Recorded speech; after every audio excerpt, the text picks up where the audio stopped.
When you put together educators who voluntarily help to raise the accreditation of colleges and universities in the Philippines, the result is ALCUCOA. ALCUCOA stands for Association of Local Colleges and Universities Commission on Accreditation. It is a nonprofit organization that accredits colleges and universities in the Philippines. ALCUCOA's role is to ensure that these institutions meet the standards set by the Commission on Higher Education or CHED. Kasama po natin ang walang iba kundi si Attorney Chel. Attorney Chel, ang ganda ng inyong mensahe sa ALCUCOA ngayong gabi. Matanong nga natin si Attorney Chel tungkol sa kanyang advocacy para sa lahat ng mga kabataan. Ay, malaking bagay po sa akin ang kabataang Pilipino at lalong-lalo na yung sapat na edukasyon para sa kanila.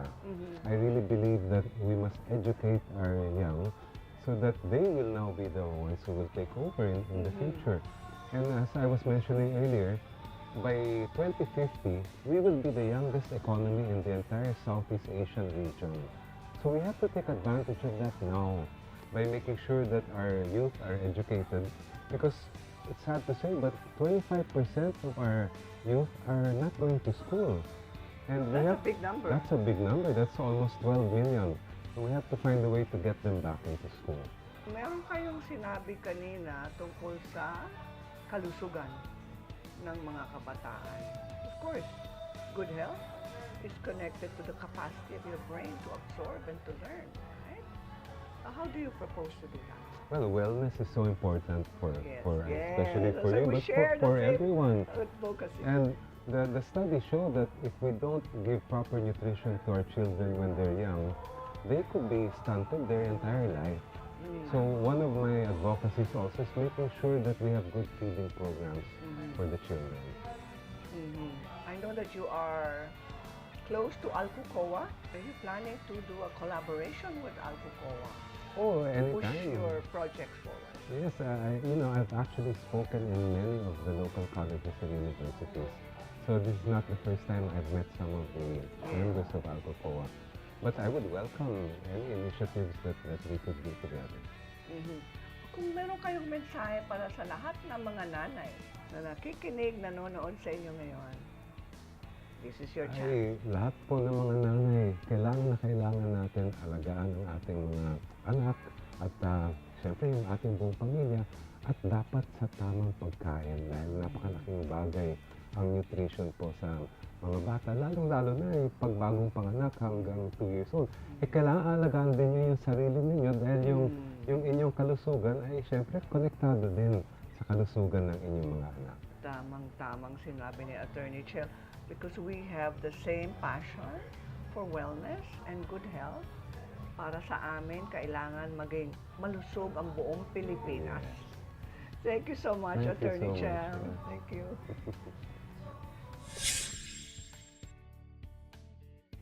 ALCUCOA was established in 2003. It is an external quality assurance agency that is recognized by the Commission on Higher Education to examine the educational operations of local government universities. ALCUCOA's role is a vital one in ensuring that there is sufficient quality assurance among the member schools in the country. May conversation na ngayon tayo with Dr. Raymond Arcega of ALCUCOA.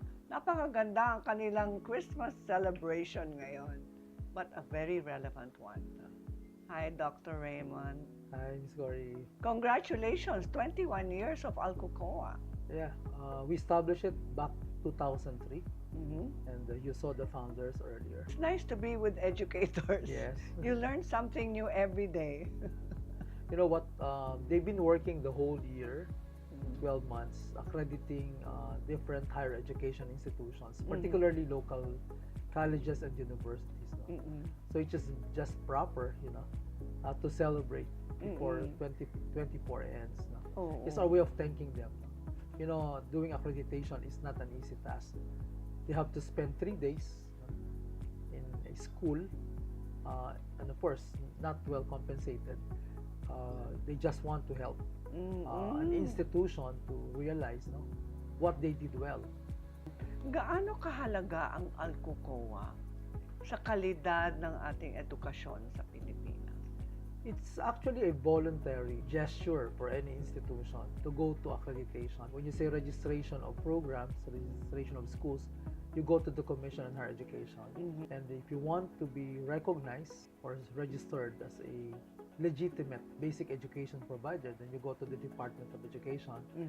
And if you want to also be registered to offer technical vocational courses, then you have to go to our TESDA.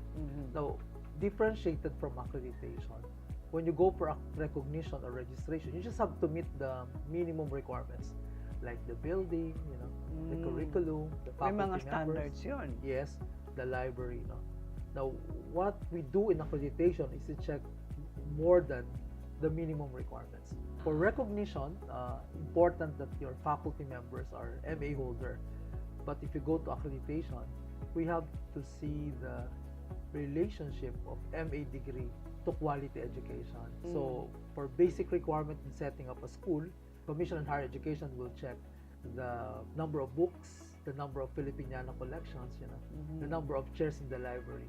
When you go to accreditation, that's our responsibility to check how these chairs, books contributed to providing quality and relevant education. Accreditation is more of checking the outcome of the input. By the way, Miss Cory, for local colleges you have ALCUCOA. For Catholic schools you have PAASCU. For other private higher education institutions you have PACUCOA. And then you also have AACUP for state university colleges. The private universities with PAASCU and PACUCOA, they're under the FAAP, the mother organization. And then for public universities, the state university and local universities, we have this national network for quality assurance agencies. Dr. Raymond, happy teacher ka ba? Yes, for the last 35 years. I find it more of a vision than work. And believe it or not, my students are happy inside the classroom. At marami na tayong mga mag-aaral na naging matagumpay sa iba't ibang larangan. Ang iba nga sa kanila, Miss Cory, ay mga kilala na. Thank you so much. Anong maipapayo nyo sa mga kabataan na nanonood sa inyo ngayon? Una tigit sa lahat, magpasalamat tayo na ang ating pamahalaan noon at hanggang ngayon ay nagbibigay ng pagpapahalaga sa edukasyon. Huwag nating sayangin. Ito ay biyaya ng demokrasya at ang yaman na ginagamit dito ay nanggaling sa ating mga kababayang Pilipino. At ito lamang ang ating magiging instrumento upang maging malakas ang ating loob na harapin ang mga pagsubok sa susunod na mga panahon. Thank you so much, Dr. Raymond. It isn't true that teachers don't know how to have fun. A fitting year-ender for a year-long dedication to the academe. So now we learned that even if you're a teacher, you never stop learning.